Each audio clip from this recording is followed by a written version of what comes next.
আসসালামু আলাইকুম। যারা ভবন মালিক আছেন, যারা ভবন করে ফেলেছেন তাদের জন্য না, যারা ভবন করবেন ভবিষ্যতে, আজকের ভিডিও তাদের জন্য খুবই গুরুত্বপূর্ণ হতে যাচ্ছে। দেখেন, সাজানো গোছানো একটা বাথরুম আমার টাচ করা ছিল, কিছুদিন আগেই টাচ করেছিল।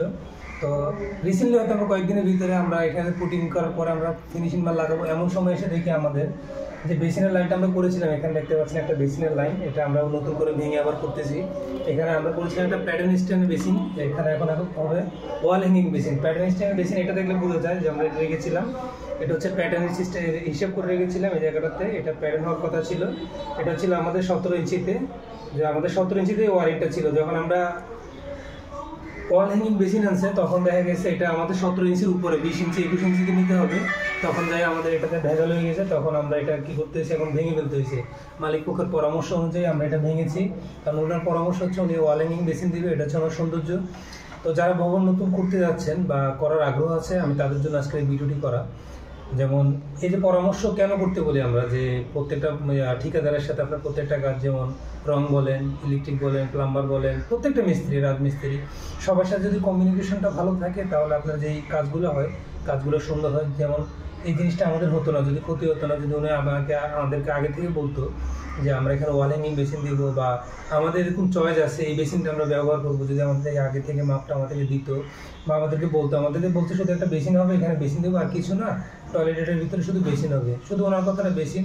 তো আমরা ওরকম জিজ্ঞেস করি না যে বেসিনটা কেমন বেসিন হবে বা কী বেসিন কিনবেন। যখন টাইস হয়ে গেছে, যখন এস্টিমেট দিয়েছি আমরা যে এখানে ফিনিশিং মাল এস্টিমেট, একটা বাথরুমে কী কী লাগবে, ম্যাটেরিয়ালসে যে এস্টিমেটটা দিয়েছি, তখন উনি মার্কেটে যখন গিয়েছে, ওনার সবগুলো বেসিন ভাড়াটির জন্য নিয়েছে একরকম, ওনার বেসিনগুলো উনি নিয়েছে আলাদা আরেক রকমের। যেমন ওয়াল হ্যাঙ্গিং বেসিন, এখান থেকে মনে করেন বেসিনটা উঠবে 20 ইঞ্চির মতো উঠবে, এটার ভিতরে সবগুলা থাকবে, নিচে থেকে খালি থাকবে, এগুলো দেখা যাবে না।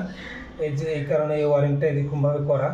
এই কারণে বলি আমরা সবসময় যে আপনাদের যে ঠিকাদার আছে সেই ঠিকাদারের সাথে পরামর্শ করে আপনারা কাজগুলো করবেন। যে কারণে হয়তো আমাদের অনেকটা আজকে, যেমন সারাদিন আমাদের এই কাজটা নিয়ে আমাদের ব্যাঘাত ঘটেছে। আমরা যখন কাজ করতেছি, এই কাজটা করতে গিয়ে আমরা অনেকটা সময় ব্যয় করছি, বা ভবন মালিকের দেখা গেছে আপনার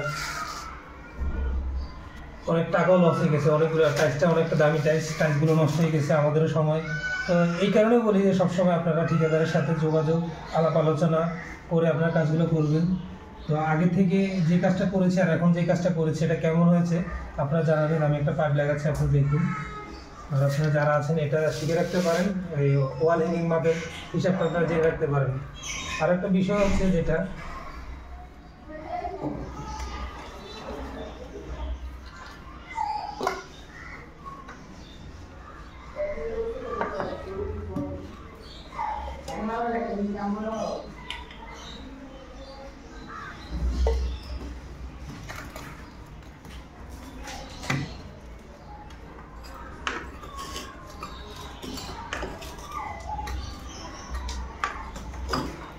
দেখেন, এটা সিপিভিসি হওয়ার কারণে কিন্তু আমরা ইজিলি কাজটা করে ফেলতে পারছি। যদি সিপিভিসি না, এটা যদি থ্রেড হতো বা পিপিআর হলেও সমস্যা ছিল না।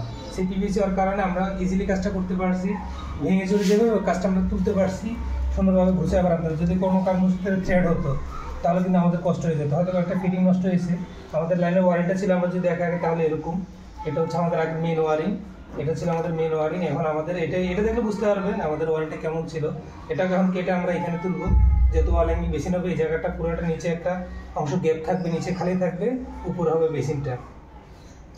তো এরকমই আমাদের ভিডিওগুলো কেমন লাগে অবশ্যই জানাবেন। যদি ভালো লাগে অবশ্যই লাইক কমেন্ট শেয়ার করে পাশে থাকবেন।